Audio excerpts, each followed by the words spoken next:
Welcome back to the channel. In this video, I'll give you a quick update of the parts that I have on hand for my project vehicle for my 2014 Chevrolet Caprice PPV, or Police Patrol Vehicle. I obtained this vehicle late March 2020, and of course COVID-19 and stay-at-home orders have severely slowed down part shipments and actually finding a way to submit the title paperwork to the DMV, which I believe I've taken care of through their virtual office feature that they started on April 2nd, where you upload the documentation for them to review, then they tell you the fees due, and then you end up mailing that stuff in to the DMV, which they didn't tell me in the email response. I had to call an agent, but I finally got that hopefully figured out, and in a few weeks here I'll have my title and registration paperwork in hand. And I've been sourcing parts from a local wrecking yard where they had a 2017 Chevrolet Caprice PPV that had a high-speed pursuit based on the damage in the front and down the passenger side. But there was a lot of interior parts and driver's side parts that were very useful, including the hood and the trunk. So I'll show you those in just a little bit.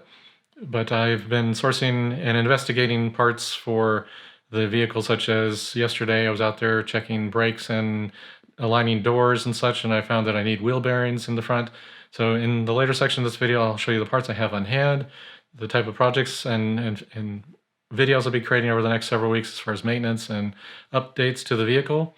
So if you have a question or comment for this particular video, if I can talk, make sure you leave it down in the comment section. And if you have a interest in additional information related to this video, check out the description section, again, below the video. Look for the links in that description section related to this particular video. If you would use some of the affiliate links in that video, that would help support this channel to get some money at no additional cost to you to help support the project that we're working on right here. And so now let's step into the other video that I created, showing you the parts I have on hand and the stuff I'll be doing with the vehicle. Now here's just one of my tables of parts that I have waiting to go onto the Caprice, and a couple other boxes on the side there for my SSR projects. But let's start off on the right side here, and we're going to take a look at the trim pieces. The dash trim pieces were cut up by some computer equipment or some of the equipment from the Sheriff's Department, so I've sourced some used ones actually at a pretty decent price on eBay. And I've replaced the headlight bulbs already. These are the used ones out of the vehicle. But I usually use Sylvania Silver Star Ultras like this, and H11 for the low beam and H7s for the high beam. And I have a cabin air filter, which I'll be replacing in a separate video. And here's the engine air filter, but the cabin air filter and the plastic trim at the base of the windshield I'll be replacing because it's really tore up pretty badly. I'll show you that a little bit later in this video. And fuses for the fuse panel here. I have some that have at least one that's broken in the fuse box that's related to the cooling fan. So I got some spare ones of those. Some high density foam tape I'm going to use to repair the third brake light. In the back it has foam around the edges that has been basically turned into a solid piece of rock the way it felt, and a lot of it is broken off, so I'll be replacing that. And actually I have a replacement headliner with a replacement third brake light that the same thing happened, so I'll be doing that on the replacement headliner and third brake light. And I have a magnetic drain plug, which I'll be using today when I change the oil. I sourced this from Midwest Corvette, but they're not a sponsor, but I've purchased these a couple times in the past for LS-related engines. Now, brake-related, I'm going to be replacing front and rear rotors with drilled and slotted. I've purchased power stop pieces in the past, and they've worked quite fine. This is actually for the rear. These were supposed to be back-ordered, but these ended up showing first. I still have yet to receive the fronts. And then for the front, there are 4 bolts that are for the caliper mounting bracket that are one-time use, so I've sourced the 4 replacements for that. And I got some replacement clips for the rear seat. Mine were not in great quality, and the ones out of the junkyard actually had a couple cracks in them, so got those. I'll be putting it at some point. My rear line in the remote key entry line for the receiver antenna actually has a break in it, so I'm going to try this defroster repair kit, which is supposed to be usable for defrosters or antennas like that in the rear window. And of course have some trim pieces here in the middle. Of course your emergency flasher switch was cut at the same time as the dash trim on the right side of the table here, and the radio bezel, which had some cuts in it as well. I have a replacement steering wheel out of a 17 Caprice. This one looks like brand new compared to the one I have where the top layer is coming off of it. So we'll be replacing that, plus some of the buttons over here look really worn and broken up. So that'll be a good improvement for the car. Now I have a sun visor here for the Caprice. Now this came out of my 17 Chevrolet SS sedan where I added a HomeLink transmitter to it. And the one difference between the Caprice and the SS is the vanity mirror does have lights. And of course I need power for the HomeLink transmitter, so we're going to be running power when I install that headliner up to this location to power that particular feature. So I get my HomeLink transmitter that way. And then I have some, like here's some B-pillar trim pieces that I sourced because on my vehicle there's a bunch of holes that were drilled probably to install a case or some sort of police equipment that was removed from the vehicle. Here's some additional parts I have out in the garage. Don't have the sufficient space in the house to really put these in there. And I have the 8-pillar trim pieces from that 17 Caprice in the wrecking yard. I also have the cowl or bottom plastic piece from the bottom of the windshield, including the seal. And then there's a plastic piece that engages the base of the windshield. So I've got all that cleaned up and I'm going to install that later today. I'll show you in a moment why I'm doing that. Of course, I have a hood back here. And that's from that 17 Caprice. It's actually in really good shape. It's a little dirty still, of course. Actually has paint protection film. You can probably maybe see the line there on where that ends. Grill's in good shape. Everything's pretty good overall. So I'll be swapping that in at some point. And it's a multi-person job, so I don't drop it or dent it or to do it right. So those are the pieces I have there. I have some additional pieces which, trim pieces from like the base of the door and some of the stuff from the back, seatbelts and dome lights and some other miscellaneous stuff from that wrecked Caprice. And then here's the car itself. I know it's dirty. I'm getting there. I'm doing a lot of part ordering and research of what's good and not good on this particular vehicle. Did try to work on the headlights as far as restoring the outside covers, and it's good on this one, but you can maybe see there's a ring here which is in the pattern of the low beam headlight bulb, and that's true also, especially on the driver's side. So the outside of this one's not so bad, but the interior is actually kind of clouded a bit, and the really bad one is the driver's side here, which you can see it actually started deforming the plastic here. So I'm going to end up replacing these. New ones are $700 plus some outrageous shipping amounts, or usually about $800 they make it out to be at the end. So I'm going to be sourcing some aftermarket ones from the Caprice owners group on Facebook. And there's a gentleman there that's doing group buys of some aftermarket ones from the Middle East, it looks like, but they're supposed to be for left-hand drive vehicles. But we'll check it out in 6 weeks or so when hopefully those show up, depending on how COVID-19 restrictions on company activities and shipments delay them. I'll be replacing the cabin air filter, which is over in that corner, of course the engine air filter, and that plastic trim piece that I was mentioning over there a little bit earlier in the video here. And of course this one's dirty, but when you see it in the sunlight, this plastic looks very bleached, so it's very bad looking. Just aesthetically, and also the fitment is very, very poor here. The gap you might be able to see over there is someone didn't install it right, so it's now deformed.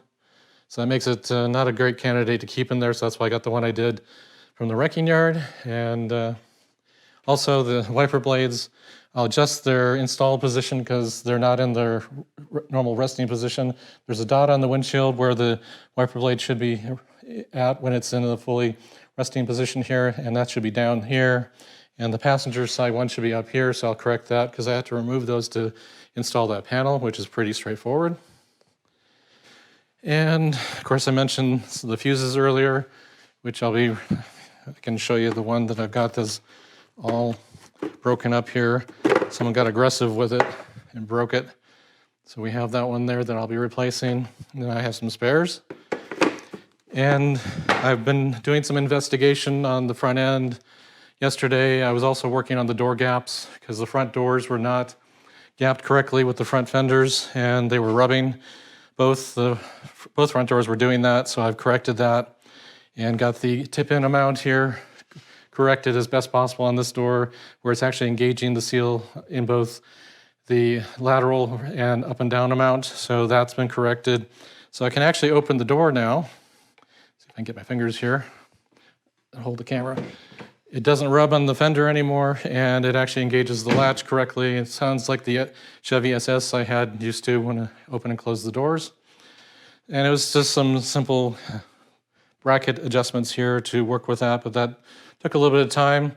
And while I had the wheel well liner out, I was investigating everything there, looking to see if there's any hidden damage from the accident that this particular vehicle had. Nothing too bad. Looks like it just ran over like a curb or something that really hit underneath here and scraped some stuff, so it wasn't that bad. But it did find that the passenger side front wheel hub assembly bearing is bad. It's making some noise. It's got a little bit of slop in it, so that'll be getting replaced. I placed an order for those since I'm going to be replacing both at the same time. Should be here in the next week or two. But I'll do that at the same time when I replace the brake rotors, because they're all related as far as the number of things. I had to get the brake caliper bracket off and the rotor and everything to replace that. So that'll be a video of its own going forward. And let's see, on the inside, I'm going to be replacing installing a center console for the vehicle. I've ordered one of the common consoles that has a storage bay and the cup holders, and I've cleaned up the wiring from the upfitter, and I've got a piece coming for that lower center dash area. And I've cleaned up all the wiring in there, a lot of extra stuff just laying around. Also, when I had the wheel wells liners out, there's a lot of wiring still just hanging there, so I pulled all that out yesterday. And I'll be replacing the seats, actually. The two seats here, this one's not so bad, of course. The most use took place with the driver's seat, of course, and the problem I first found when I went to go buckle the seat is you notice that the protective covering's off, but also the wiring's broken off, and so I went to go get a new latch for this, and it was like $35 each, and then the seats I got for $300 for both of them, and that way I also get a good seat back on this, because on the driver's side one, there's a rip in it there. So for $300 for new seats with airbags, undeployed and latches, it just seemed like a no-brainer to do that. So I'll be installing those going forward. Of course, here's the rear seat that I already showed you in the introduction video. They got that taken care of. And the door seals are all working now, especially with the door gaps adjusted. They're engaging the doors correctly now. And the other thing I fixed is the glove box light was somewhat melted, so I replaced that. And that's about where I'm at on the parts. I'll show you the seats and the headliner and trunk lid in just a moment, just so you can see the parts that I have for that. But hopefully that will keep me busy for several weeks going forward here as we deal with the stay-at-home orders and go for it. Oh, and the other thing is, when I first got the vehicle, that the hood wouldn't stay up, so I had to put new struts on it. So I got these tough support ones, and they've been working just fine. And today I'll be doing the oil change, so I'll be using that magnetic drain plug to replace the stock one. And I usually use Wix oil filters for the aftermarket, for after warranty situations, and this is well past warranty at 111,000 miles. Well, as you can see, I have a lot of parts on hand already. It took a couple of weeks to source a lot of those. There's some more still coming in. And as you can see, like the doors were an interesting project yesterday, getting them in the line. It wasn't too difficult, just needed to get inventive in getting stuff to support the door while I was doing it by myself. But I got them open and closing just fine. So the progress is being made. Today I'm going to be changing that oil on the vehicle, using that magnetic drain plug that I showed you. And the windshield cowl trim piece I'll be replacing when I replace the cabin air filter, which is located under the passenger side of that. So there's a lot of stuff I'll be doing over the next few days that I'll have a video in the next several days showing those particular items being worked on. And come back on a weekly basis. It should be videos coming out for this showing you the things that I'm working on the vehicle. And stay safe, make sure you stay healthy, keep your social or physical distancing so that you don't get sick or get someone else sick. I hope you're well, and if you're not, make sure you get healthy soon, and I'll see you in the next video. Thanks for watching.